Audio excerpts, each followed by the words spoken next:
വേദിയിലിരിക്കുന്ന ഇടതുപക്ഷ ജനാധിപത്യ മുന്നണി നേതാക്കളെ, സഖാക്കളെ, സഹോദരി സഹോദരന്മാർ, നമ്മുടെ തദ്ദേശ സ്വയംഭരണ സ്ഥാപനങ്ങളിലേക്കുള്ള തെരഞ്ഞെടുപ്പിൻ്റെ ഒരു ഭാഗത്തിൻ്റെ പ്രചാരണ പ്രവർത്തനങ്ങൾ അവസാനിക്കുന്ന നിമിഷത്തിലാണ് നമ്മുടെ യോഗം ചേരുന്നത്. 7 ജില്ലകളിൽ ഇന്ന് പ്രചരണത്തിന് തിരശ്ശീല വീഴുകയാണ്. പരസ്യ പ്രചരണത്തിന്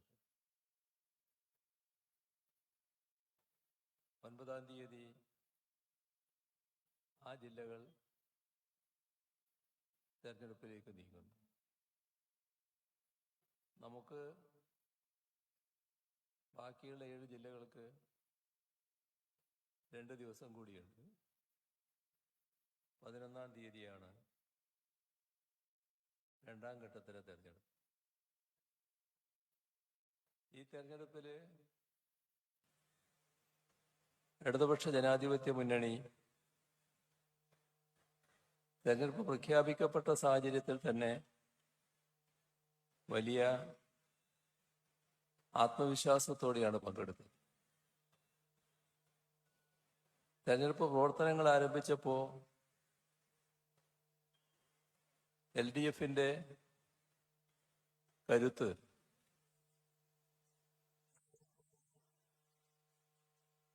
വർദ്ധിക്കുന്നു എന്ന പ്രതീതിയാണ് പൊതുവെ ഉണ്ടായിട്ടുള്ളത്. അതിന് കാരണം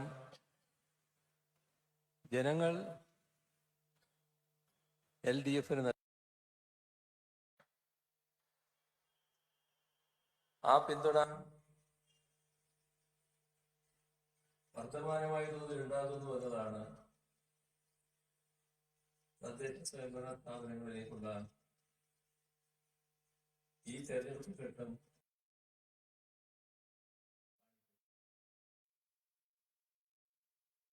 നമുക്കറിയാം. കേരളത്തിൽ കഴിഞ്ഞ 10 വർഷത്തോളമായി LDF ആണ് അധികാരത്തിലിരിക്കുന്നത്. LDF-ന്റെ നേതൃത്വത്തിലുള്ള സർക്കാരാണ് അധികാരത്തിലിരിക്കുന്നത്. 2016 മുതൽ 2026 വരെ ഉള്ള 10 വർഷക്കാലം LDF-ന് ജനങ്ങൾ സംസ്ഥാന ഭരണത്തിലുള്ള മാൻഡേറ്റ് നൽകുകയുണ്ടായി. ഇവിടെ LDF-നെ ജനങ്ങൾ കൂടുതലായി പിന്താങ്ങുന്നതിന് ഇടയാക്കുന്നത്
രാജ്യത്തെ മറ്റു സംസ്ഥാനങ്ങളെല്ലാം അംഗീകരിക്കുന്ന രീതിയിലേക്ക്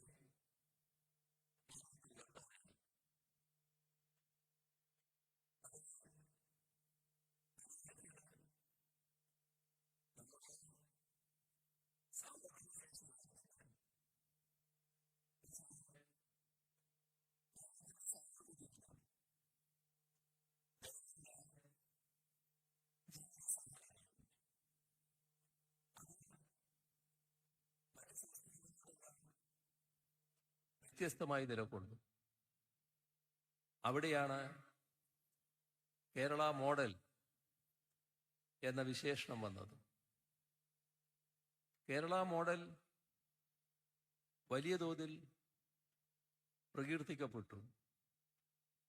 ഒരു ഘട്ടമെത്തിയപ്പോൾ നാം തിരിച്ചറിഞ്ഞു, കേരള മോഡൽ എന്ന് നാം അഭിമാനം കൊള്ളുമ്പോൾ തന്നെ നമ്മുടെ നാടിനെ കാലാനുസൃതമായ പുരോഗതി നേടാനാകുന്നില്ല. കാലാനുസൃതമായ പുരോഗതി നേടാനാകുന്നില്ലെങ്കിൽ അതിൻ്റെ അർത്ഥം പുരോഗതിയില്ല എന്നല്ല, നാട് പുറകോട്ട് പോകുന്നുവെന്നാണ്. കാലത്തിൻ്റെ മാറ്റത്തിന് അനുസരിച്ചുള്ള നേട്ടങ്ങൾ നേടാനാകുന്നില്ലെങ്കിൽ ആ നാട് പിറകിലാകുന്നു എന്നാണ് അർത്ഥം. ഇതിന് മാറ്റം വരണം. അതിനാണ് കേരളത്തിലെ എല്ലാ വിഭാഗം ആളുകളെയും ഒരു ഭേദചിന്തയുമില്ലാതെ അണിനിരത്തി നാടിൻ്റെ വികസനത്തിനായി ഏകോപിതമായ ശ്രമങ്ങൾ നടത്തുക. അതിൻ്റെ ഭാഗമായാണ് ജനകീയ ആസൂത്രണം രൂപപ്പെട്ടത്. നമ്മുടെ പദ്ധതികളുടെ നിർവഹണത്തിൽ ആശ്ചര്യകരമായ മാറ്റം സൃഷ്ടിക്കപ്പെട്ട ഒന്നായിരുന്നു. നമ്മുടെ ആ ഇടപെടലിനെ രാജ്യവും ലോകവും വലിയ തോതിൽ പ്രകീർത്തിക്കുന്ന നിലയുണ്ടായി. പക്ഷേ നമുക്ക് നാം ആഗ്രഹിച്ച രീതിയിലുള്ള മുന്നേറ്റം വിവിധ രംഗങ്ങളിൽ ഉണ്ടാക്കാൻ കഴിഞ്ഞില്ല. 2016 എത്തുമ്പോൾ നമ്മുടെ അവസ്ഥ എന്തായിരുന്നുവെന്ന് എല്ലാവരും ഓർത്താൽ ഓർമ്മയിൽ വരുന്നതാണ്. കാരണം 10 വർഷം മുൻപുള്ള കാര്യം പൂർണ്ണമായും മനസ്സിൽ നിന്ന് മാഞ്ഞു പോകാനിടയില്ല. എല്ലാ മേഖലയും തകർച്ചയിലായിരുന്നു. കേരളം പൊതുവെ തകരുന്നു. കാലത്തിനനുസരിച്ചുള്ള മാറ്റം എവിടെയും ദൃശ്യമല്ല. പഴയ അതേ അവസ്ഥയിൽ കാര്യങ്ങൾ തുടരുന്നു. എല്ലാ രംഗവും ജനങ്ങൾ ആഗ്രഹിക്കുന്ന രീതിയിൽ മാറിയില്ല. കടുത്ത നിരാശ ജനങ്ങളിലാകെ ഉയർന്നു വന്നു. നമ്മുടെ നാട് ധാരാളം പ്രവാസി സഹോദരങ്ങളുടെ നാടാണ്. രാജ്യത്തിൻ്റെ വിവിധ ഭാഗങ്ങളിലും ലോകത്തിൻ്റെ വിവിധ ഭാഗങ്ങളിലും നമ്മുടെ സഹോദരങ്ങൾ പോയി ജോലിയെടുക്കുന്നുണ്ട്. അവരെല്ലാം തങ്ങളുടെ ജോലി സ്ഥലത്ത് നിന്ന് ഇടക്ക് നാട്ടിലേക്ക് വരുന്നവരാണ്. നാട്ടിലെത്തുമ്പോൾ അവർ കാണുന്നത് പഴയ അവരുടെ നാട് തന്നെയാണ്. അവർ ജീവിക്കുന്ന സ്ഥലത്ത്, ജോലിയെടുക്കുന്ന സ്ഥലത്ത് കാലത്തിനനുസരിച്ച മാറ്റങ്ങൾ എല്ലാ രംഗത്തും വന്നിരിക്കുന്നു. നമുക്ക് മാറ്റമേ ഇല്ല. ഇതിൻ്റെതായ നിരാശ അവരിൽ മാത്രമല്ല എല്ലാവരിലും ഉണ്ടായി. ഇത്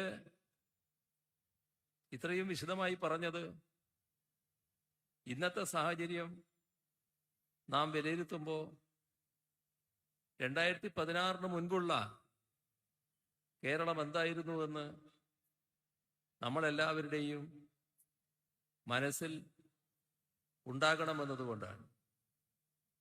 2016 LDFനെ ജനങ്ങൾ അധികാരത്തിലേറ്റുമ്പോൾ ജനങ്ങൾക്ക് വലിയ പ്രതീക്ഷയാണ് ഉണ്ടായത്. നിലവിലുള്ള സാഹചര്യങ്ങളിൽ വലിയ മാറ്റങ്ങൾ കൊണ്ടുവരണം. ആ ചുമതലയാണ് LDF-നെ ജനങ്ങൾ ഏൽപ്പിച്ചു. കടുത്ത നിരാശയിൽ ഇനി ഈ നാടിന് മാറ്റമുണ്ടാകില്ല എന്ന് കരുതിയ ജനങ്ങൾ LDF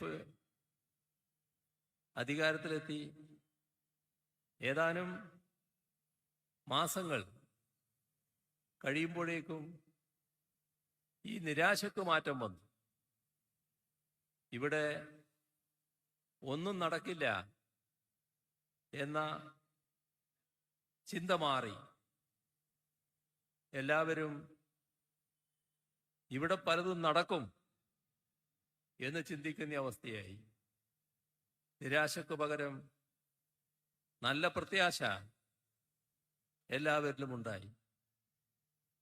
ഈ പ്രവർത്തനം LDF നടത്തുമ്പോൾ, LDF സർക്കാർ നടത്തുമ്പോൾ ആ പ്രവർത്തനങ്ങൾ സർക്കാർ രഹസ്യമാക്കി വെച്ചില്ല.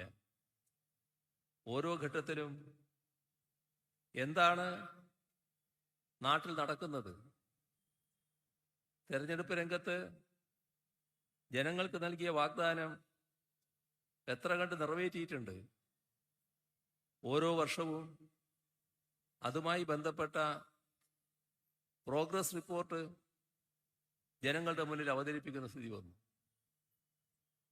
അവസാനം 5 വർഷം തികയുന്നു, 2021. ആ 2021 ജനങ്ങളുടെ മുന്നിൽ പ്രോഗ്രസ് റിപ്പോർട്ട് അവതരിപ്പിച്ചപ്പോൾ ജനങ്ങൾ കണ്ടത് LDF നൽകിയ വാഗ്ദാനങ്ങളിൽ 600 വാഗ്ദാനങ്ങളായിരുന്നു. ആ 600-ൽ 580 പൂർത്തിയാക്കിയ ഒരു സർക്കാരാണിത് എന്നതാണ് ജനങ്ങൾ കണ്ടത്. അതോടൊപ്പം നാട്ടിലുണ്ടായ മാറ്റങ്ങൾ എല്ലാം അവരുടെ മനസ്സിലുണ്ടായി. ഒന്നിൻ്റെയും വിശദാംശങ്ങളിലേക്ക് ഇപ്പം ഞാൻ പോകുന്നില്ല. ഇവിടെ നടക്കില്ല എന്ന് കരുതിയതായിരുന്നു നാഷണൽ ഹൈവേ വികസനം. അത് യാഥാർത്ഥ്യമാകുന്നുവെന്ന അവസ്ഥ അവരുടെ കൺമുന്നിലുള്ളതാണ്. ആ നിർമ്മാണ പ്രവർത്തനങ്ങൾ കൺകുളിർക്കെ കണ്ടുകൊണ്ടാണ് ആളുകൾ ഇരിക്കുന്നത്. ഇപ്പോൾ നമ്മുടെ നാട്ടിൽ പലയിടങ്ങളിലും നാഷണൽ ഹൈവേയുടെ പണി പൂർത്തിയായി കഴിഞ്ഞിട്ടുണ്ട്. ഇന്നലെ എനിക്കൊരനുഭവമുണ്ടായി. തൃശ്ശൂരിൽ നിന്ന് ഇവിടത്തേക്ക്, തൃശ്ശൂർ പരിപാടി കഴിഞ്ഞ് ഞാൻ ഇങ്ങോട്ട് വരികയായിരുന്നു. ഇടയ്ക്ക് ഒരിടത്ത് കയറാനുണ്ടായിരുന്നു, അത് കയറിയിട്ടാണ് ഇങ്ങോട്ട് വന്നത്. പക്ഷേ 2 മണിക്കൂർ സമയം വേണ്ടി വന്നില്ല കോഴിക്കോടെത്താൻ. യഥാർത്ഥത്തിൽ നമ്മുടെ റോഡുകളിൽ വന്ന മാറ്റം അതാണ് ഇത് കാണിക്കുന്നത്. പൂർണ്ണമായ തോതിലേക്ക് വരുമ്പോൾ ഇനിയും സമയം ചുരുങ്ങും എന്നതാണ് കാണേണ്ടത്. നല്ല മനോഭാവത്തോടെയാണ് ജനങ്ങൾ ഇതിനെല്ലാം നോക്കിക്കണ്ടത്. അതോടൊപ്പം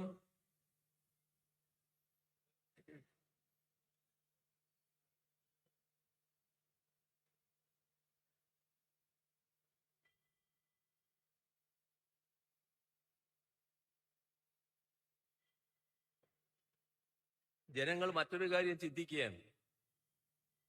LDF അല്ലായിരുന്നുവെങ്കിൽ എന്താകുമായിരുന്നു സ്ഥിതി?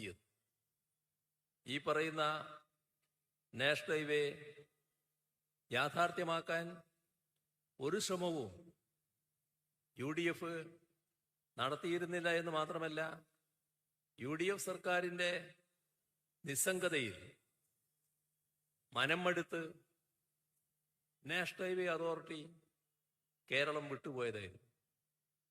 അപ്പോ LDF ആയതുകൊണ്ടാണ് ഈ രീതിയിൽ ആരംഭിക്കാൻ കഴിഞ്ഞതും അതിൻ്റെ പൂർത്തീകരണത്തിലേക്ക് നീങ്ങുന്നത് എന്നും ജനങ്ങൾ കാണുകയാണ്. നമ്മുടെ സംസ്ഥാനത്തിൻ്റെ പശ്ചാത്തല സൗകര്യ വികസനം, അതുമായി ബന്ധപ്പെട്ട് വലിയ തോതിൽ പിറകിൽ നിന്നൊരു നാടാണ് കേരളം. കേരളത്തിലെ എല്ലാ മേഖലയും വികസിപ്പിക്കുന്നതിന് വേണ്ടി നാം നല്ല മുൻകൈ എടുക്കുകയുണ്ടായി. അതിനായി പരമ്പരാഗതമായ രീതിയിൽ സർക്കാരിൻ്റെ വരുമാനത്തെ മാത്രം ആശ്രയിച്ച്, അല്ലെങ്കിൽ സർക്കാർ ഖജനാവിനെ മാത്രം ആശ്രയിച്ച് ഈ പറയുന്ന പശ്ചാത്തല സൗകര്യ വികസനം ആവശ്യമായ രീതിയിൽ നിർവഹിക്കാനാകില്ല എന്ന് നാം തിരിച്ചറിഞ്ഞു. എന്താ പ്രയാസം? മറ്റൊന്നുമല്ല, ആവശ്യത്തിന് പണമില്ല. നമ്മുടെ ഖജനാവിന് അത്ര ശേഷിയില്ല. അപ്പോ ചെയ്യാവുന്ന കാര്യം വേറൊരു ധനസ്രോതസ് കണ്ടെത്തണം. ആ ധനസ്രോതസ് നാം കണ്ടെത്തി. അതിനുവേണ്ടിയാണ് കിഫ്ബിയെ പുനർജീവിപ്പിച്ചത്.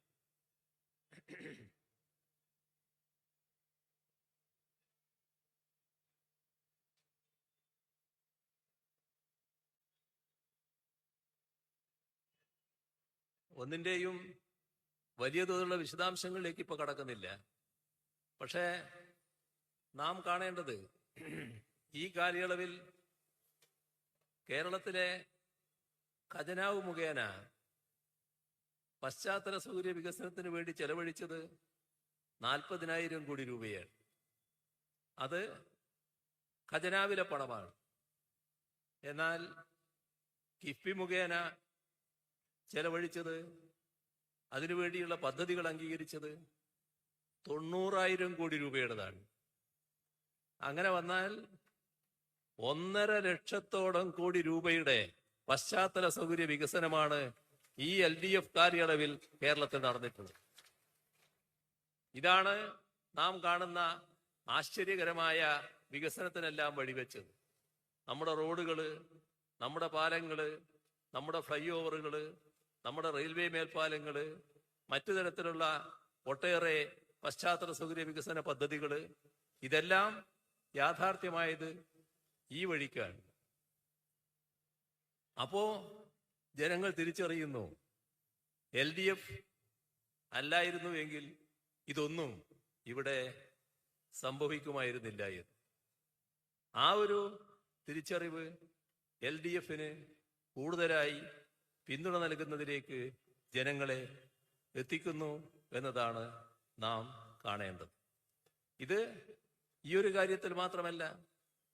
ഇപ്പോ നമ്മുടെ ഗെയിൽ പൈപ്പ് ലൈനുമായി ബന്ധപ്പെട്ട് അതും ഉപേക്ഷിച്ചു പോയൊരു കാര്യമായിരുന്നല്ലോ. LDF അധികാരത്തിൽ വന്നുകൊണ്ട് മാത്രമല്ലേ ആ പദ്ധതി പൂർത്തിയായത്. ഇപ്പോഴ് ആ പൈപ്പിലൂടെ ഗ്യാസ് പ്രവഹിക്കുന്നു. നമ്മുടെ ഫാക്ടറികളിൽ ഇന്ധനമായിട്ട് ആ ഗ്യാസ് എത്തുന്നു. നമ്മുടെ പല ഭാഗങ്ങളിലുമുള്ള അടുക്കളകളിൽ ഇപ്പൊ തന്നെ പാചകവാതകമായിട്ട് അത് എത്തിയിരിക്കുന്നു. ഇതെല്ലാം മാറ്റമല്ലേ? നമ്മുടെ നാടിൻ്റെ വൈദ്യുതി രംഗത്ത് എടമൺ കൊച്ചി പവർ ഹൈവേ അത് പൂർണ്ണമായി ഉപേക്ഷിക്കത്തക്ക നിലയായിരുന്നു UDF സർക്കാർ സ്വീകരിച്ചിരുന്നത്. അവരും തിരിച്ചുപോയതാണ് പവർ ഗ്രിഡ് കോർപ്പറേഷൻ. LDF സർക്കാരാണ് അവരെ തിരിച്ചു വിളിച്ചു കൊണ്ടുവന്നത്. ഇപ്പൊ എന്തായി? ആ ലൈൻ പൂർത്തിയായില്ലേ? അതിലൂടെ വൈദ്യുതി പ്രവഹിക്കുകയല്ലേ? അപ്പൊ ഇതുപോലുള്ള കാര്യങ്ങൾ പൂർത്തിയാക്കാൻ നമുക്ക് കഴിഞ്ഞത് LDF കേരളത്തിൽ അധികാരത്തിലുണ്ടായതുകൊണ്ടാണ്. കാരണം LDF ജനങ്ങളോട് പ്രതിബദ്ധതയുള്ള മുന്നണിയാണ്. നാടിൻ്റെ വികസനം ശരിയായ രീതിയിൽ നടപ്പിലാക്കുന്നതിന് വേണ്ടിയുള്ള നടപടികളാണ് LDF സ്വീകരിക്കുന്നത്. ഈ തിരിച്ചറിവ് കേരളത്തിലെ ജനങ്ങൾക്കാകെ ഉണ്ടായിരിക്കുന്നു എന്നതാണ് നമുക്ക് കാണാൻ സാധിക്കുന്ന കാര്യം. ഇവിടെ ഈ തരത്തിലുള്ള വികസനങ്ങൾ മാത്രമല്ല, നമ്മുടെ നാടിൻ്റെ പൊതുവായ വികസനം ലക്ഷ്യമിട്ടുകൊണ്ട് മറ്റൊട്ടേറെ നടപടികളാണ് ഗവൺമെന്റ് സ്വീകരിച്ചു വന്നിട്ടുള്ളത്. നമ്മുടെ സംസ്ഥാനത്ത് ഒരു ഭാഗത്ത് തീരദേശ ഹൈവേ വരുന്നു, മറ്റൊരു ഭാഗത്ത് മലയോര ഹൈവേ വരുന്നു. രണ്ടിനും കൂടി കണക്കാക്കിയിട്ടുള്ള സംഖ്യ 10,000 കോടി രൂപയുടെ ചെലവാണ്. ആ 10,000 കോടി രൂപയും സംസ്ഥാന സർക്കാരാണ് ചെലവിടുക. ആ പണം കിഫ്ബിയിലൂടെയാണ് നാം കണ്ടെത്തുന്നത്. നല്ല രീതിയിൽ അതിൻ്റെ പ്രവർത്തനങ്ങൾ മുന്നോട്ട് പോവുകയാണ്. ഇതോടൊപ്പം തന്നെ നാം ശ്രദ്ധിക്കേണ്ട ഒരു കാര്യമാണ് നമ്മുടെ ജലപാത. കോവളം മുതൽ ബേക്കൽ വരെയുള്ള ജലപാത 600 കിലോമീറ്റർ ഒരേ നീളത്തിൽ ജലപാത ഒരുക്കുകയാണ് നാം ലക്ഷ്യമിടുന്നത്. ഇവിടെയും കോഴിക്കോട് ജില്ലയിലും കണ്ണൂരിലും കാസർഗോഡും ചില സ്ഥലങ്ങൾ അതിനായി ഏറ്റെടുക്കേണ്ടതുണ്ട്. അതുകൊണ്ട് ആ സ്ഥലങ്ങളിൽ കുറച്ച് താമസം പിടിക്കും. എന്നാൽ ഏതാനും ആഴ്ച കഴിയുമ്പോൾ കോവളം മുതൽ ചേറ്റുവ വരെ ഈ ജലപാത പൂർണ്ണമാകും. കോവളത്തുനിന്ന് പുറപ്പെട്ടാൽ ചേറ്റുവ വരെ ബോട്ടിൽ സഞ്ചരിക്കാൻ കഴിയും. ദൈവത്തിൻ്റെ സ്വന്തം നാട് എന്ന വിളിപ്പേരുള്ള നമ്മുടെ നാട്ടിൽ എത്തുന്ന ടൂറിസ്റ്റുകൾക്ക് വലിയ ഹരമായി ഇത് മാറും എന്നതാണ് നാം കാണേണ്ടത്. ഇതൊക്കെ ഇങ്ങനെ ഓരോന്നോരോന്ന് എണ്ണി കാണുകയല്ലേ ജനങ്ങൾ. ഇതെല്ലാം യാഥാർത്ഥ്യമാക്കിയത് LDF ആണ് എന്ന തിരിച്ചറിവാണല്ലോ ജനങ്ങൾക്കുള്ളത്. നമ്മുടെ സംസ്ഥാനം ഈ അടുത്ത കാലത്ത് സംസ്ഥാനം നേടിയ നേട്ടങ്ങളിൽ ഏറ്റവും പ്രധാനപ്പെട്ടത് എന്ന് പറയാവുന്ന നേട്ടം നേടുകയുണ്ടായി. അതായിരുന്നു നമ്മുടെ കേരളത്തിനെ അതിദാരിദ്ര്യമുക്ത സംസ്ഥാനമാക്കി മാറ്റിയ കാര്യം. നാം കാണേണ്ടത് നമ്മൾ ജീവിക്കുന്നത് ഇന്ത്യ എന്ന മഹാരാജ്യത്തിലാണ്. ആ ഇന്ത്യ രാജ്യം ലോകത്ത് ഏറ്റവും കൂടുതൽ ദരിദ്രരുള്ള രാജ്യമാണ്. ദാരിദ്ര്യം, പട്ടിണി, ആ നിലക്ക് രാജ്യത്തെ പട്ടികപ്പെടുത്തുമ്പോൾ ആ പട്ടികയിൽ ഏറ്റവും അവസാനമുള്ള നമ്പറുകളിലാണ് നമ്മുടെ രാജ്യം ചെന്ന് നിൽക്കുന്നത്. നമ്മൾ കഴിഞ്ഞാൽ പിന്നെ വളരെ കുറച്ച് രാജ്യങ്ങളെയുണ്ട്. ഇതാണ് അവസ്ഥ. ഇവിടെ 33% ആളുകൾ 100 രൂപയിൽ താഴെ പ്രതിദിന വരുമാനമുള്ളവരാണ്. നമ്മുടെ രാജ്യത്തിൻ്റെ അവസ്ഥ അതാണ്. നമ്മുടെ സാധാരണഗതിയിൽ ജീവിക്കാനുള്ള വരുമാനമില്ലാത്തവരാണ് 81% ആളുകൾ.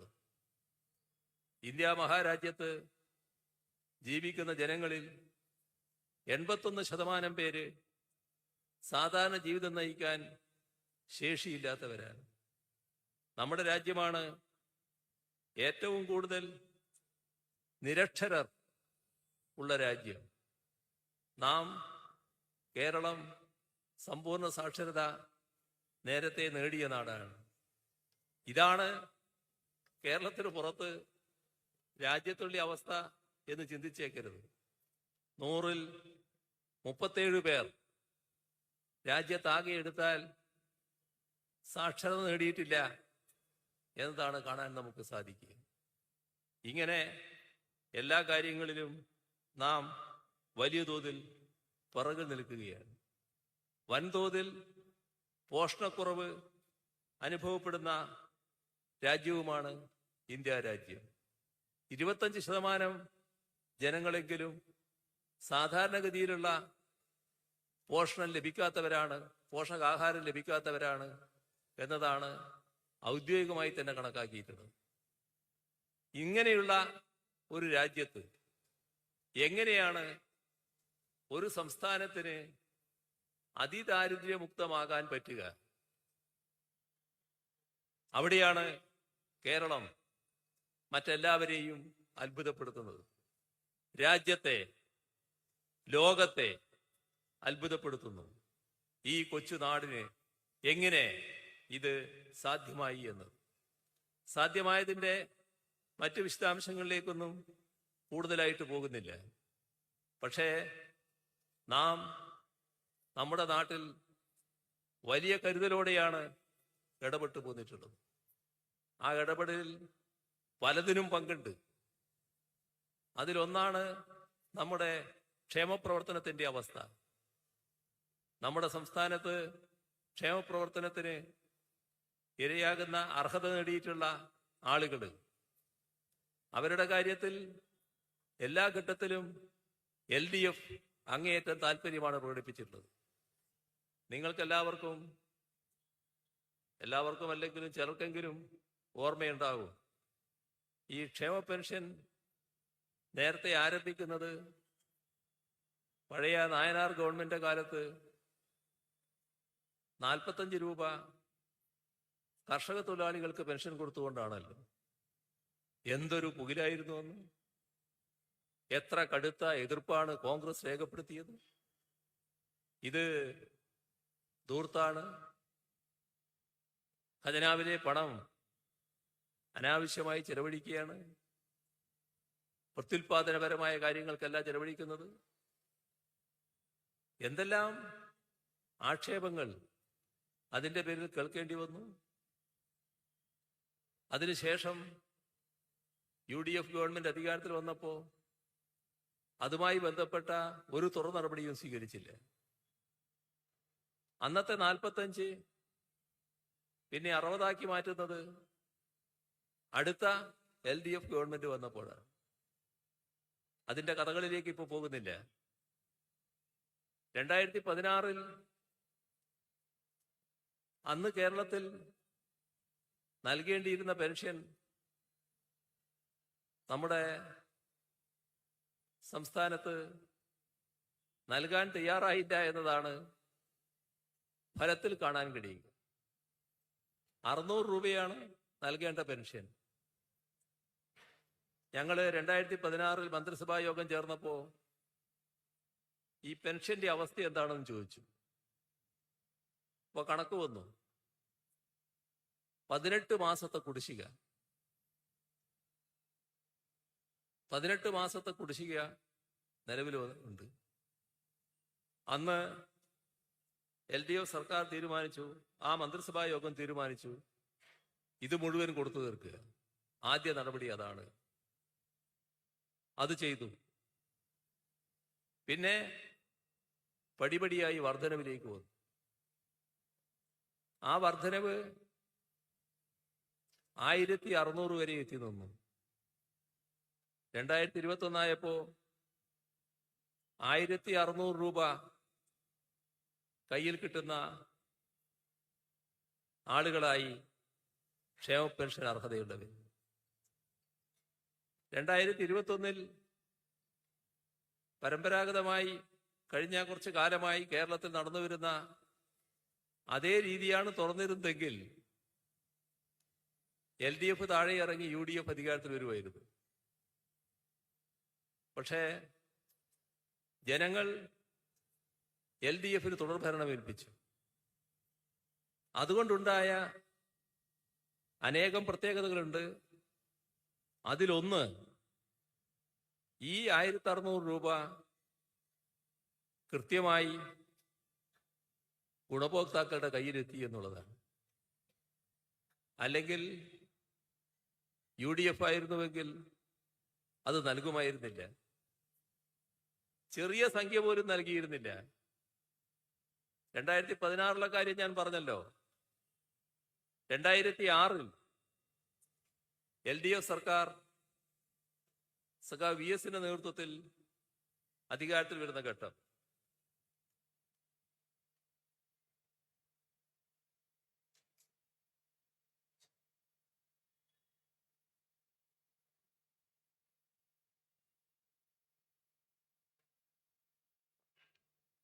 അപ്പോഴെത്രയായിരുന്നു കുടിശ്ശിക എന്നറിയോ?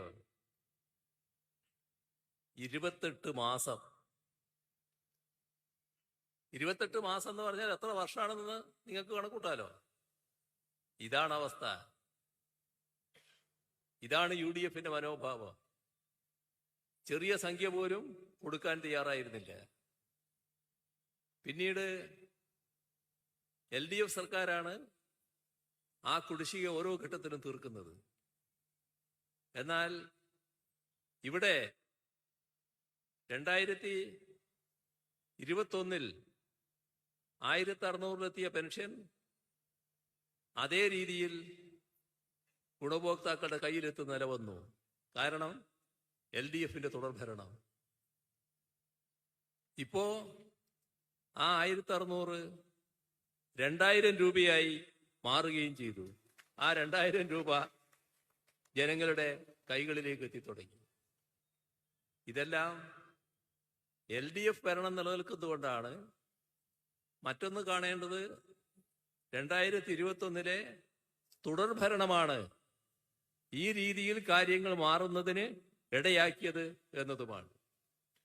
ഇതെല്ലാം ദാരിദ്ര്യം കുറക്കുന്നതിന് വലിയ ഘടകമാണ്. ഈ പറയുന്ന ഒരു ആളുടെ കയ്യിലെത്തുന്ന 1600 ആയാലും ഇനിയുള്ള ഘട്ടത്തിൽ കയ്യിലെത്തുന്ന 2000 ആയാലും അതെല്ലാം നമ്മുടെ നാട്ടിൽ വ്യാപരിക്കുന്ന പണമാണ്. വലിയ തോതിൽ രാജ്യം കേരളത്തെ അംഗീകരിക്കുന്നു ഏറ്റവും ദാരിദ്ര്യം കുറഞ്ഞ സംസ്ഥാനമെന്ന്. അതിന് ഇടയാക്കുന്നത് ഇതുപോലുള്ള പാവങ്ങളെ, സാധാരണക്കാരെ കണക്കിലെടുത്തുകൊണ്ടുള്ള നമ്മുടെ നാടിൻ്റെ നടപടികളാണ്. അതിലൂടെ അവരുടെ ശേഷി വർദ്ധിപ്പിക്കുകയാണ്. അതോടൊപ്പം പൊതുവിതരണ രംഗം വലിയ തോതിലാണ് മാറിയിട്ടുള്ളത്. ഈ കാലയളവെടുത്താൽ പൊതുവിതരണ രംഗം ശക്തിപ്പെടുത്താനായി 15,000 കോടി രൂപ സർക്കാർ ചെലവഴിച്ചിട്ടുണ്ട് എന്ന് കാണാൻ സാധിക്കും. ഇതാണ് കാണേണ്ട കാര്യം. നാടിൻ്റെ ദാരിദ്ര്യം അവസാനിപ്പിക്കാനുള്ള ഇത്തരത്തിലുള്ള ഇടപെടലുകൾ അങ്ങനെ വന്നപ്പോൾ പൊതുവിൽ ദാരിദ്ര്യം കുറഞ്ഞു. പരമദരിദ്രരുടെ എണ്ണം 64,006 0.7%. സ്വാഭാവികമായും ഗവൺമെന്റ് ചിന്തിച്ചു, നമുക്ക് ഈ പരമദരിദ്രാവസ്ഥയിൽ നിന്ന് ആളുകളെ മോചിപ്പിച്ചുകൂടെയെന്ന്, കുടുംബങ്ങളെ മോചിപ്പിച്ചുകൂടെയെന്ന്. അതിനുള്ള നടപടികളിലേക്ക് കടന്നു. പ്രഖ്യാപിച്ചു ഈ ഒരു പദ്ധതി പരമദരിദ്രാവസ്ഥയിൽ നിന്ന് കേരളത്തെ പൂർണ്ണമായും മോചിപ്പിക്കുക. അത് 2025 നവംബർ 1 പൂർത്തിയാക്കാനാവണം എന്ന് നേരത്തെ തന്നെ പ്രഖ്യാപിച്ചു. അത് പ്രഖ്യാപനത്തിൽ ഒതുങ്ങിയൊന്നുമില്ല. ഈ 64,006 കുടുംബങ്ങളെയും ഓരോ കുടുംബം എന്ന നിലക്കെടുത്തുകൊണ്ട് ആ കുടുംബത്തിന് എന്തെല്ലാം മാറ്റങ്ങൾ വേണ്ടതുണ്ട്, എങ്ങനെയാണ് ആ കുടുംബത്തെ പരമദരിദ്രാവസ്ഥയിൽ നിന്ന് മാറ്റാൻ കഴിയുക, എന്താണ് അവരുടെ പരമദരിദ്രാവസ്ഥയുടെ ഘടകങ്ങൾ, ആ ക്ലേശ ഘടകങ്ങൾ എങ്ങനെ പരിഹരിക്കാം, അതിനായുള്ള മൈക്രോ പ്ലാനുകൾ തയ്യാറാക്കപ്പെട്ടു. നമ്മുടെ തദ്ദേശഭരണ സ്ഥാപനങ്ങൾ ഒരു ഭേദചിന്തയുമില്ലാതെ അതുമായി സഹകരിച്ചു. മികവാർന്ന പ്രവർത്തനം. എല്ലാ തദ്ദേശഭരണ സ്ഥാപനങ്ങളും നല്ല ആരോഗ്യകരമായ മത്സരത്തിൽ തന്നെ ഏർപ്പെട്ടു.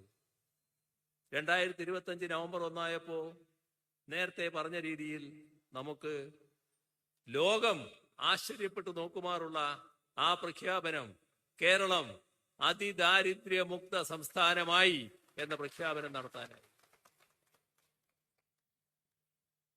നമ്മൾ ആലോചിക്കേണ്ടത്, ഇത് LDF അല്ലായിരുന്നുവെങ്കിൽ സാധിക്കുമോ? ഇത്തരമൊരു കാര്യം ചിന്തിക്കാനാകുമോ? ഇവിടെ കേരളം മാത്രമല്ലല്ലോ, രാജ്യത്ത് മറ്റൊട്ടേറെ സംസ്ഥാനങ്ങളുണ്ടല്ലോ. ഏതെങ്കിലും ഒരു സംസ്ഥാനത്തിന് ഇതിനു മുൻപ് ഏതെങ്കിലും ഘട്ടത്തിൽ ഇത്തരമൊരു കാര്യം ആലോചിക്കാൻ കഴിഞ്ഞിട്ടുണ്ടോ? ഇത് കേട്ടതിന് ശേഷമെങ്കിലും ഏതെങ്കിലും സംസ്ഥാനം ഇപ്പോഴും ആലോചിക്കുന്നുണ്ടോ? അവിടെയാണ് LDF-ഉം മറ്റുള്ളവരും തമ്മിലുള്ള വ്യത്യാസം. LDF-നെ വേറിട്ട് നിർത്തുന്നത് അവിടെയാണ്. അതുകൊണ്ട് തന്നെയാണ് LDF-നുള്ള പിന്തുണ കൂടുതലായി വർദ്ധിച്ചു വരുന്നത് എന്നത് നാം കാണേണ്ടതായിട്ടുണ്ട്. നമ്മുടെ നാടിൻ്റെ മാറ്റം വലിയ തോതിൽ നടക്കുന്നു എന്നത് ഓരോ മേഖലയും എടുത്തുകൊണ്ട് ഉദാഹരിച്ചാൽ ചൂണ്ടിക്കാണിക്കാൻ സാധിക്കും. ഞാനതിൻ്റെ പൂർണ്ണമായ വിശദാംശങ്ങളിലേക്ക് ഇപ്പോ പോകുന്നില്ല. പക്ഷേ നമ്മുടെ പൊതുവിദ്യാഭ്യാസ രംഗം തകർന്നുപോയി എന്ന് കണക്കാക്കിയ പൊതുവിദ്യാഭ്യാസ രംഗം, ഇവിടെ 2000-ഓളം സ്കൂളുകളാണ് നാം നവീകരിച്ചത്. വെറുതെയല്ല, 5000 കോടി രൂപയാണ് അതിന് ചെലവഴിച്ചത്. അത് കെട്ടിട സൗകര്യം മാത്രമല്ല, ആ രംഗത്തിന്റെ അക്കാദമിക് മികവ് നല്ലതുപോലെ വർദ്ധിപ്പിച്ചു. ഇന്ന് ദേശീയ തലത്തിൽ തന്നെ അതിന്റെ ഭാഗമായുള്ള അംഗീകാരം നമുക്ക് ലഭിക്കുകയാണ്. പഠന സമ്പ്രദായം മെച്ചപ്പെട്ടിരിക്കുന്നു. പൊതുവെയുള്ള വിദ്യാഭ്യാസ നിലവാരം മെച്ചപ്പെടുത്താൻ നമുക്ക് കഴിഞ്ഞിരിക്കുന്നു. അതിന്റെ ഭാഗമായി നീതി ആയോഗിനെ പോലുള്ള രാജ്യത്തെ കാര്യങ്ങൾ വിലയിരുത്തുന്ന കേന്ദ്ര ഗവൺമെന്റ് ഏജൻസികൾ പൊതുവിദ്യാഭ്യാസ രംഗത്ത് കേരളമാണ് മികച്ച സംസ്ഥാനം എന്നത് ആവർത്തിച്ച് വ്യക്തമാക്കിക്കൊണ്ടിരിക്കുന്നു. ആരോഗ്യരംഗം 2016-ൽ തകർന്നു പോകുന്ന ഒന്നായിരുന്നു. ആ രംഗം കൂടുതൽ മെച്ചപ്പെട്ട അവസ്ഥയിലേക്ക് വന്നു. കോവിഡിനെ വിജയകരമായി നേരിട്ടു. കോവിഡിന്റെ മൂർധന്യ ദശയിലും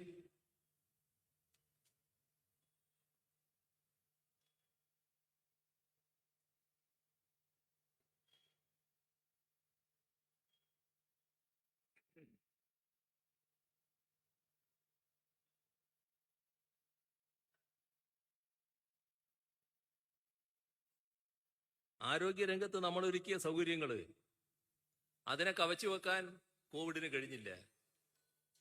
ഇതെല്ലാം നമുക്കറിയാവുന്ന കാര്യമാണ്. ഇപ്പൊ അടുത്ത കാലത്തൊരു സംഭവം ഉണ്ടായി.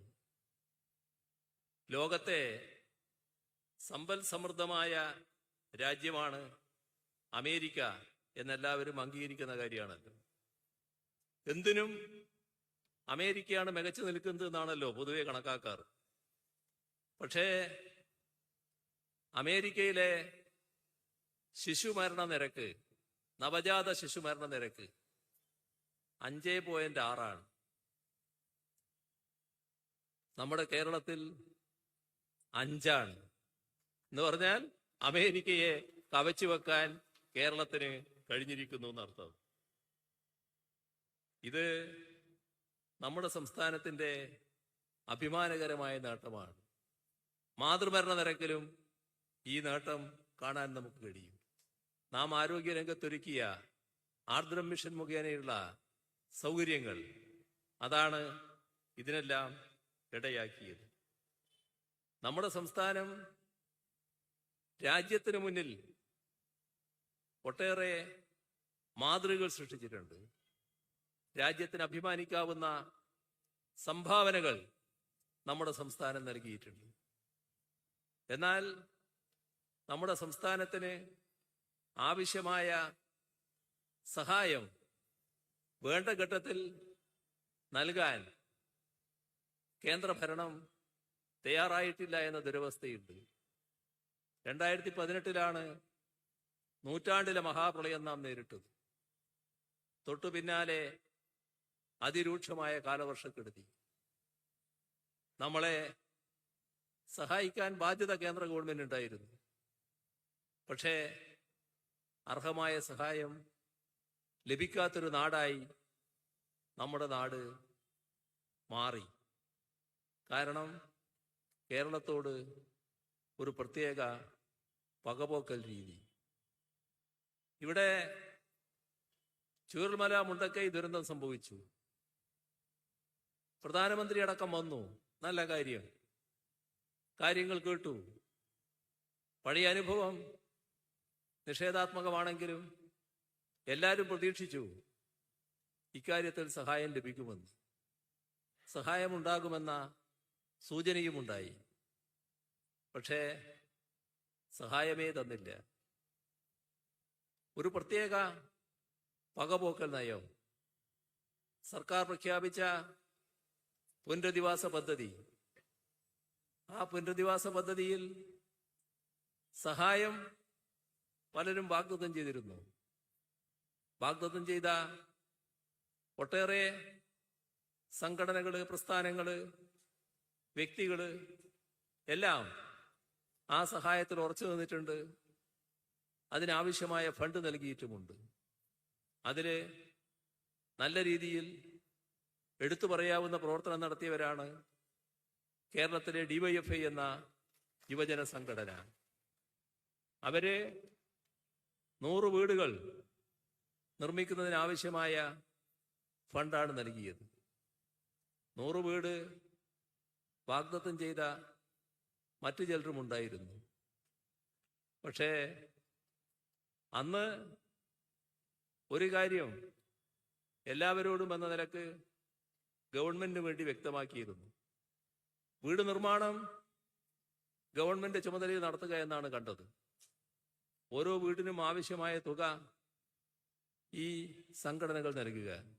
അവരെത്രയാണോ ഓഫർ ചെയ്യുന്നത് നൽകുക.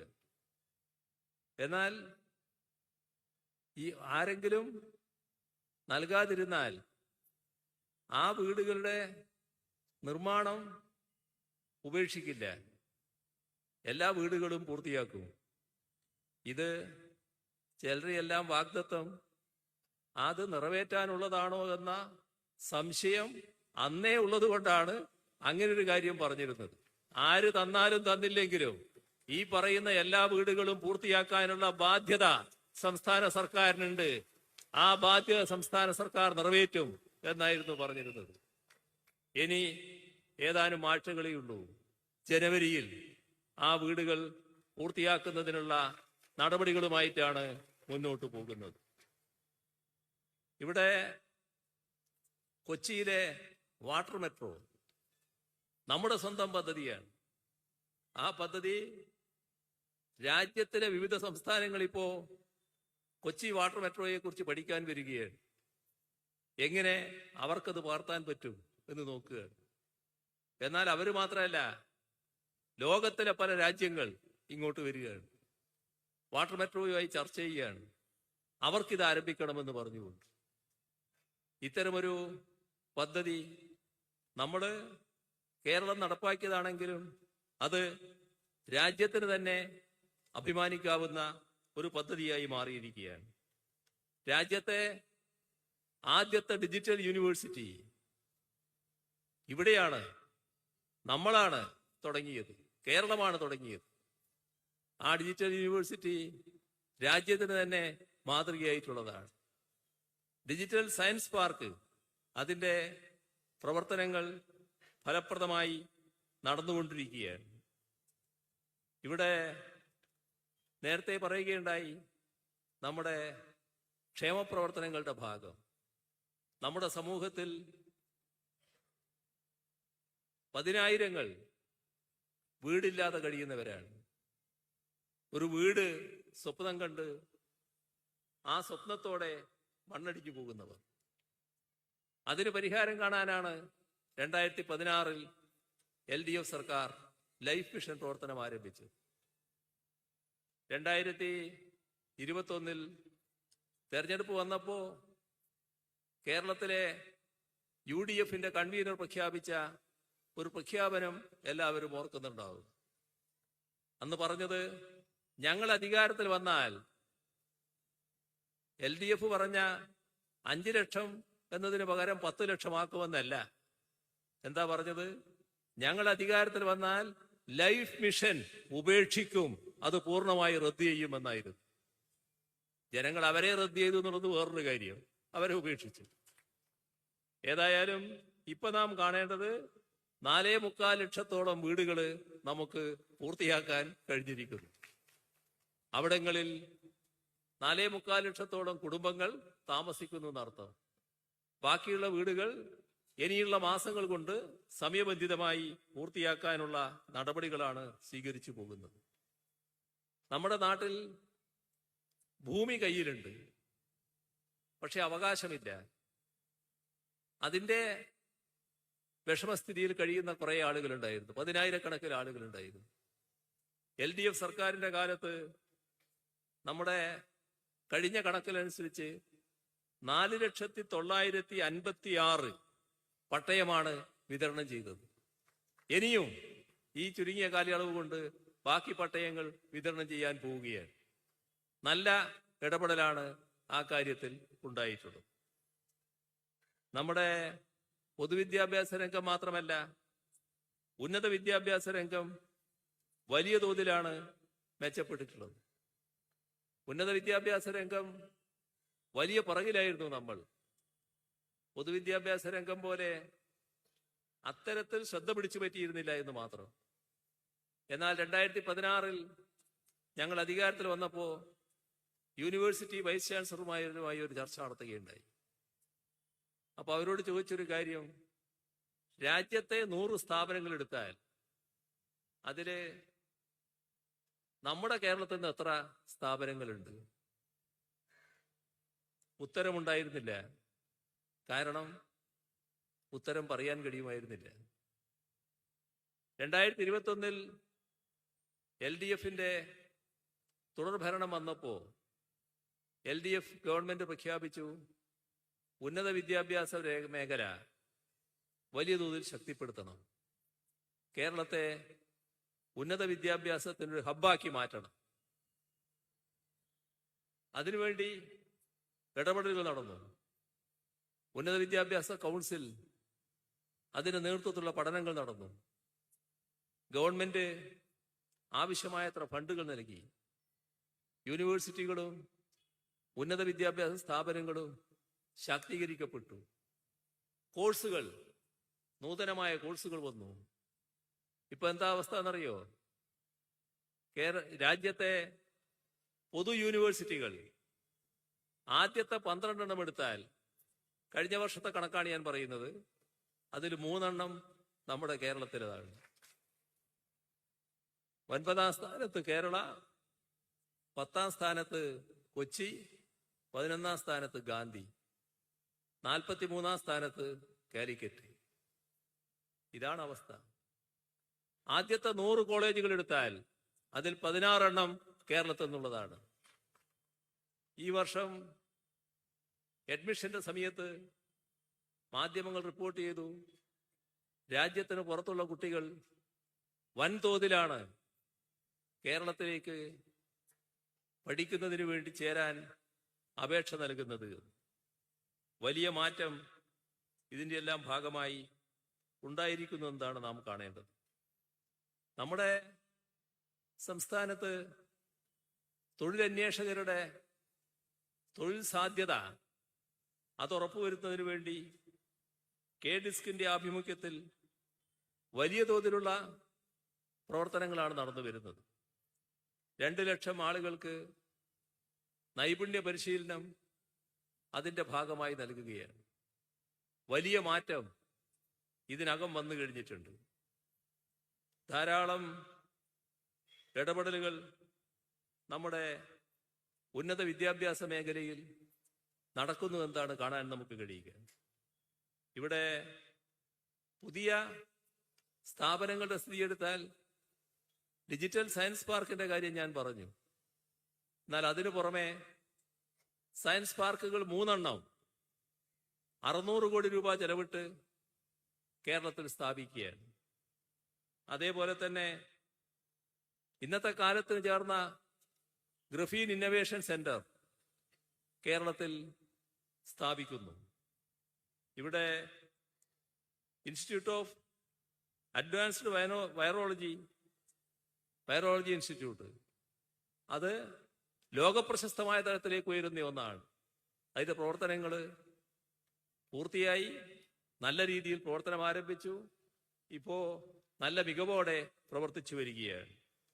അതോടൊപ്പം തന്നെ ജിനോം ഡാറ്റാ സെന്റർ നല്ല നിലയിൽ നമ്മുടെ സംസ്ഥാനത്ത് പ്രവർത്തനം ആരംഭിച്ചതായി കാണാൻ കഴിയും. നമ്മുടെ ചെറുപ്പക്കാര് ധാരാളം വിഹരിക്കുന്ന മേഖലയാണ് IT മേഖല. IT മേഖല വലിയ തോതിലാണ് വികസിച്ചിട്ടുള്ളത്. കയറ്റുമതി വൻതോതിൽ വർദ്ധിച്ചിരിക്കുന്നു എന്നാണ് കാണാൻ സാധിക്കുക. സ്റ്റാർട്ടപ്പുകളുടെ പറുദീസയായിട്ടാണ് കേരളം കണക്കാക്കുന്നത്. നല്ല തൊഴിലവസരം സ്റ്റാർട്ടപ്പിലൂടെ ഒരുക്കുന്ന നടപടികൾ നടന്നുകൊണ്ടിരിക്കുകയാണ്. വ്യാവസായിക രംഗത്തിൻ്റെ മികവ് അത് പൊതുവെ എല്ലാവരും അംഗീകരിക്കുന്നൊരു കാര്യമാണ്. ഞാൻ അതിൻ്റെ മറ്റ് വിശദാംശങ്ങളിലേക്ക് പോകുന്നില്ല. 2016 മുതൽ പടിപടിയായി നാം സ്വീകരിച്ച നടപടികൾ, നിയമം ഭേദഗതി ചെയ്തു, ചട്ടങ്ങൾ ഭേദഗതി ചെയ്തു, അതിൻ്റെ ഭാഗമായുള്ള ഒരുപാട് ഇടപെടലുകൾ നടന്നു. അപ്പോഴേക്ക് 2021 2021 തുടർഭരണം LDF-ന് ലഭിച്ചപ്പോൾ എവിടെയാണോ നമ്മൾ അവസാനിപ്പിച്ചത് അവിടുന്ന് മുന്നോട്ട് കൊണ്ടുപോകാനായി. അങ്ങനെ വന്നപ്പോൾ നാം രാജ്യത്തെ നിക്ഷേപ സൗഹൃദ നിലയിൽ നമ്പർ 1 സംസ്ഥാനം എന്ന നില കൈവരിച്ചു. അത് കഴിഞ്ഞ വർഷം, ഈ വർഷം വീണ്ടും അതേ നില നമുക്ക് നിലനിർത്താനായി. നമ്മുടെ കൊച്ചിയിൽ നിക്ഷേപ സംഗമം നടന്നപ്പോൾ ആ നിക്ഷേപ സംഗമത്തിൽ വന്ന ഓഫറുകൾ എടുത്താൽ ഇപ്പോ കണക്കാക്കിയാൽ 2 ലക്ഷം കോടി രൂപയുടെ നിക്ഷേപമാണ്, അതിൻ്റെ ഓഫറുകളാണ് വന്നിട്ടുള്ളത്. ഈ കഴിഞ്ഞ ദിവസങ്ങളിൽ ചില ഗൾഫ് രാജ്യങ്ങൾ സന്ദർശിക്കാൻ എനിക്ക് അവസരം ലഭിച്ചിരുന്നു.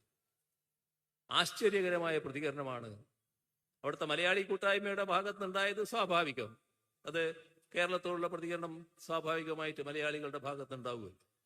എന്നാൽ അവിടുത്തെ ഭരണാധികാരികളുമായി സംസാരിക്കാൻ കഴിഞ്ഞു. ഓരോ രാജ്യത്തെ ഭരണാധികാരികളുമായി സംസാരിക്കുമ്പോൾ കേരളം അവരുടെ നെഞ്ചിലുണ്ട്. അവരത് പറയാണ്, ഞങ്ങളുടെ ഹൃദയത്തിലാണ് കേരളത്തിന്റെ സ്ഥാനം. ഇവിടെ നിക്ഷേപം നടത്താൻ അവർ തയ്യാറാവുകയാണ്. ഞങ്ങളുടെ മുന്നിൽ വെച്ച് തന്നെ അബുദാബിയിലെ കിരീടാവകാശി അവിടുത്തെ ഉദ്യോഗസ്ഥർക്ക് നിർദ്ദേശം നൽകി, ഉടനെ കേരളത്തിലേക്ക് ഒരു ടീം പോകണം, അവിടെ ചർച്ച ചെയ്ത് ഏതെല്ലാം മേഖലകൾ നിക്ഷേപം നടത്താൻ കഴിയുമെന്ന് തീരുമാനിച്ച് റിപ്പോർട്ട് നൽകണം എന്ന് ഞങ്ങളെ മുന്നിൽ വെച്ച് തന്നെ നിർദ്ദേശം നൽകുന്ന നിലയുണ്ടായി. ഇതാണ് കേരളം. ഈ നിലയിലേക്ക് മാറിയിരിക്കുന്നു. ഇതൊക്കെ LDF അല്ലായിരുന്നെങ്കിൽ സാധിക്കുമായിരുന്നോ എന്നതാണ് പൊതുവെ ജനങ്ങൾ ചിന്തിക്കുന്ന കാര്യം. ആ ചിന്ത ശരിയാണ് എന്നതാണ് നമ്മുടെ അനുഭവത്തിൽ ഉള്ളത്. നമ്മുടെ കാർഷിക മേഖല വലിയ തോതിലാണ് കരുത്താർജിച്ചിട്ടുള്ളത്. നേരത്തെയുള്ളതിൻ്റെ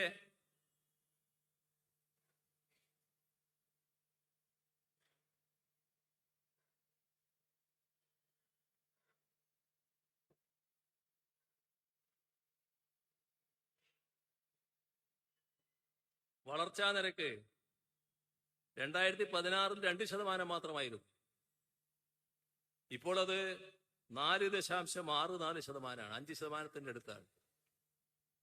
ഇതാണ് മാറ്റം, കാർഷിക രംഗത്ത് വന്ന മാറ്റം. നെൽകൃഷി നേരത്തെ 1,70,000 ഹെക്ടറിലായിരുന്നു.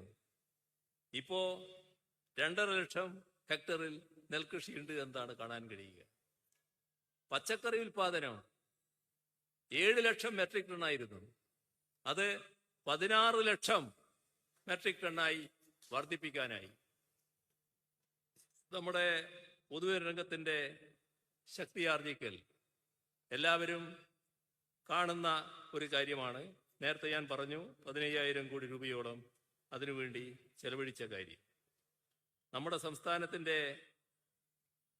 വികസന പ്രവർത്തനങ്ങളെ കുറിച്ച് പറയുമ്പോൾ വിഴിഞ്ഞത്തെക്കുറിച്ച് 2 വാക്ക് പറഞ്ഞില്ലെങ്കിൽ അത് വലിയ വീഴ്ചയായി പോകും. വിഴിഞ്ഞം കേരളത്തിലാണെങ്കിലും രാജ്യത്തിന്റെ അഭിമാനസ്തംഭമായ ഒരു തുറമുഖമാണ്. രാജ്യത്തെ ഏറ്റവും പ്രധാന തുറമുഖമായിട്ടാണ് വിഴിഞ്ഞം മാറാൻ പോകുന്നത്. ലോകത്തെ അപൂർവം മദർ പോർട്ടുകളിൽ ഒന്നായിട്ടാണ് വിഴിഞ്ഞം മാറുന്നത്. 5600 കോടി രൂപയാണ് അതിന് സംസ്ഥാന സർക്കാർ ചെലവിട്ടത്. അതിന്റെ 1ാം ഘട്ട പ്രവർത്തനം ആരംഭിച്ചു. നല്ല നിലയിൽ കപ്പലുകൾ അവിടെ അടുക്കുകയാണ്. ലോകത്തിലെ വൻ കപ്പലുകൾ നമ്മുടെ തീരത്തടുക്കുകയാണ്. അതോടൊപ്പം തന്നെ 2 മുതൽ 4 വരെയുള്ള ഘട്ടം ഉടനെ തന്നെ തീർക്കാനുള്ള നടപടികളിലേക്ക് കടക്കുകയാണ്. അതിന്റെ ഭാഗമായി ഒരു ഔട്ടർ റിംഗ് റോഡ് നിർമ്മാണം നടക്കുകയാണ്. ആ ഔട്ടർ റിംഗ് റോഡ് നിർമ്മാണം കേരളത്തിന്റെ ഭാവി വികസനത്തിന് വലിയ സാധ്യത ഉളവാക്കുന്നതാണ്. ഒട്ടേറെ പദ്ധതികളാണ് അതിന്റെ ചുറ്റും വരാൻ പോകുന്നത്. അതിനായി 3000 ഏക്കർ സ്ഥലം ഏറ്റെടുക്കാനുള്ള നടപടികളുമായി സർക്കാർ മുന്നോട്ട് പോവുകയാണ്. ഈ തരത്തിലുള്ള മാറ്റങ്ങൾ വലിയ തോതിൽ നമ്മുടെ സംസ്ഥാനത്ത് ഉണ്ടാകുന്നു എന്നതാണ് നാം കാണേണ്ടത്. ഇത്തരം കാര്യങ്ങളിൽ കേരളം നേടിയ നേട്ടങ്ങളിൽ ഒന്നിച്ചു നിന്ന് മുന്നോട്ട് നീങ്ങിയ തദ്ദേശഭരണ സ്ഥാപനങ്ങളുടെ പങ്ക് ആർക്കും നിഷേധിക്കാനാവില്ല. കോഴിക്കോട് കോർപ്പറേഷൻ വലിയ തോതിലുള്ള വിജയകരമായ പ്രവർത്തനമാണ് നടത്തിയത് എന്നത് എല്ലാവർക്കും അറിയാവുന്ന കാര്യമാണ്. അതിൻ്റെ മറ്റ് വിശദാംശങ്ങളിലേക്ക് ഇപ്പൊ സമയം കുറച്ച് കൂടുതലായിപ്പോയത് കൊണ്ട് ഞാൻ കടക്കുന്നില്ല. നല്ല രീതിയിലുള്ള പ്രവർത്തനങ്ങൾ കോഴിക്കോട് കോർപ്പറേഷന് നടത്താൻ കഴിഞ്ഞിട്ടുണ്ട്. ഇവിടെ തുടർഭരണം എങ്ങനെ കേരളത്തെ ശക്തിപ്പെടുത്തിയെന്ന് നാം കണ്ടു. അതേ രീതിയിൽ LDFന്റെ തുടർഭരണം കോഴിക്കോട് നഗരത്തെയും ശക്തിപ്പെടുത്തും എന്നുള്ളത് തന്നെയാണ് നമ്മുടെ അനുഭവം.